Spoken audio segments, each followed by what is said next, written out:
Let's take a look at example 1218. We have this collar and it's fixed to slide on this rotating, beam. And they give us theta, so whatever angle we can call the radial line is from some reference line. And that's as a function of time, and they give us the position r, so how far it is out on that radial line, and it's as a function of time, meaning these are parametric. So we can go ahead and substitute 1 second and find what the theta position is, and we get 1 radian. Now I can take the time derivative of this and get theta dot, and that would give me 3t squared. And theta dot evaluated at 1 second will give us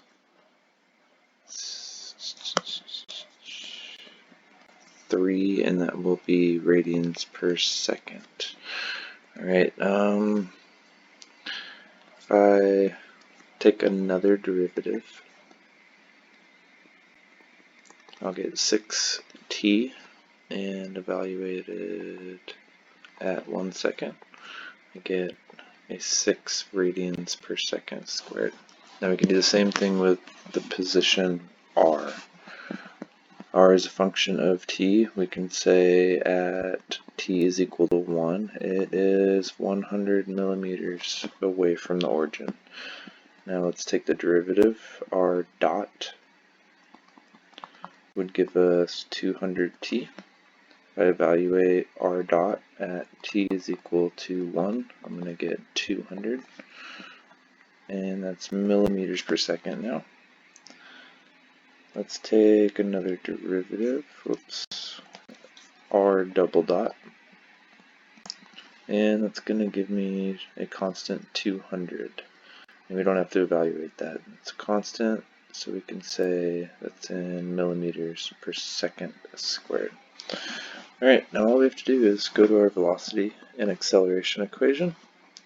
The velocity equation said the vector v is equal to the r dot component in the unit r direction plus r theta dot in the unit theta or transverse direction. So we know those numbers. We can literally say at t is equal to 1 second, we get the vector where here's r dot, 200 in the unit r direction, plus we have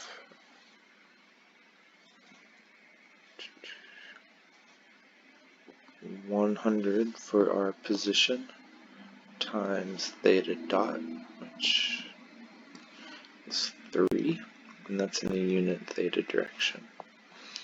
That's all going to be in millimeters per second because it's a velocity. So that's your vector answer. It also wants the acceleration at t is equal to 1. So in this case, we're going to use that the acceleration is r double dot minus r dot theta dot squared in the unit r direction plus r theta double dot plus 2 r dot theta dot. Excuse me. Okay, plugging everything that we had in above, we'll get a negative 700 in the unit r direction plus 1800 in the unit theta direction, and that's all going to be in millimeters per second now.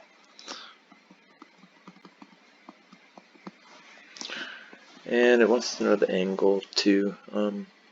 You can find that by your tangent inverse, and the magnitude of the velocity or the acceleration would be the square root of the components. The angle can be calculated by the y component or the opposite component over the adjacent component, taking the tangent inverse. That doesn't always give you the right angle. Remember, you might have to do a little analysis on your drawing. Alright.